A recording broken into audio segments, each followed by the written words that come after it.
Evolution, self-evolution and growth. What causes a person to evolve and what causes a person to stay the same?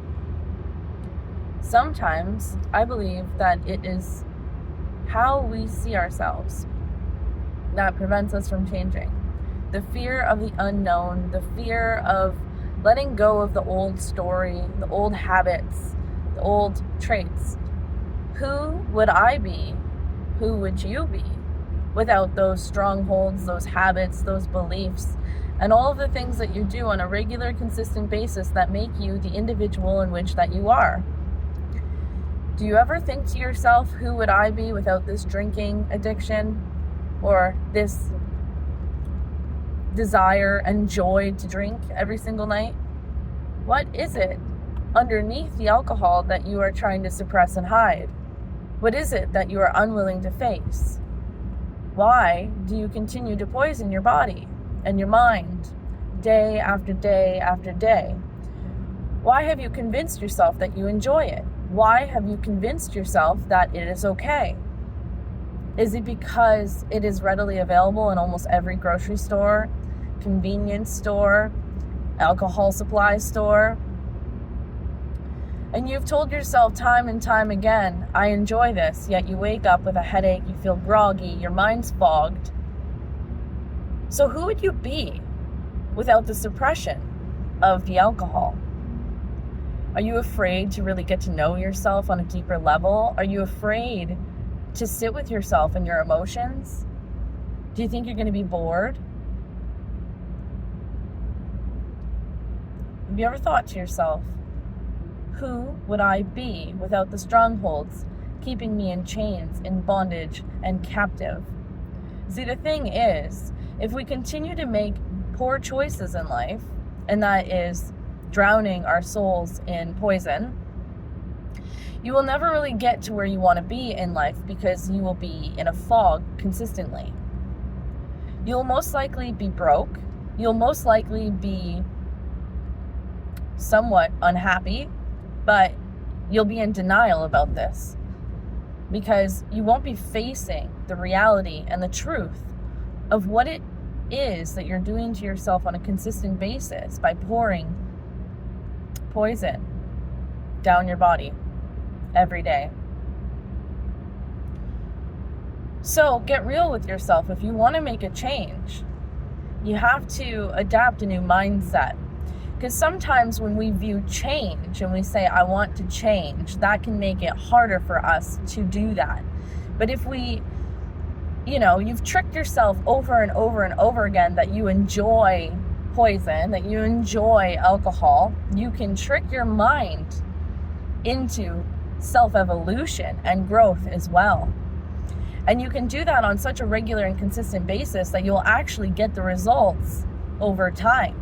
But here's the ugly truth, is that you may have to sit with some uncomfortable emotions from time to time. You may have to look at yourself in the mirror and say, who am I?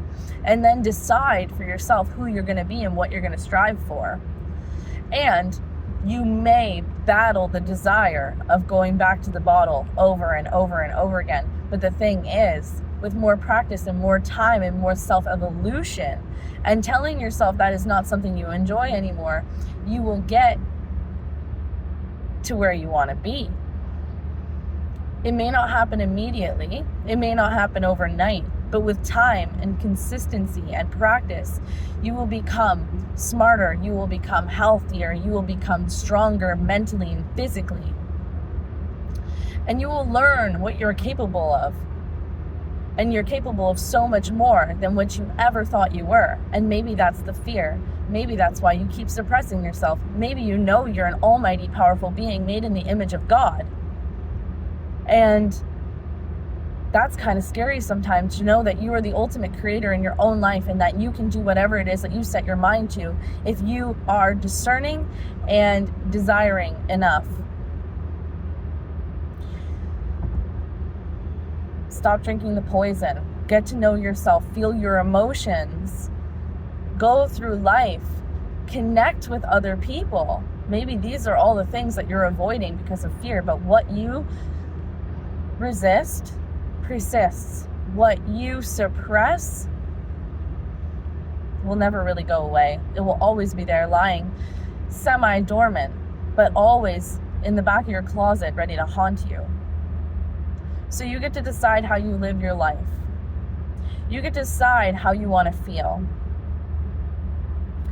And you are more powerful than what you think you are. These habits that you formed over a lifelong of coping strategies, they're not helping you, they're hindering you. They're hindering your bank account, they're hindering your soul, they're hindering your mind, they're hindering your body, they're making you sick, they're making you weak, and they're depleting you. But once you face the truth of the reality and you start to identify no longer with enjoying alcohol, but enjoying being clear, enjoying being sober, enjoying being alive, enjoying being able to make rational decisions, being able to have meaningful connections and relationships, you're winning. But you get to decide. At the end of the day, you are the decider of the life in which you live. And every choice that you make will have either a consequence or a reward. So what's it going to be? What kind of life do you want to live? Who do you want to be? How do you want to feel? Think about it. Make the decision. It's in your hands. God loves you, and He will help you through all the darkness, all the hard times. He will put the right people in your path when you need them. So long as you make the decision to love yourself more than you love poison. Love you. Have a great day.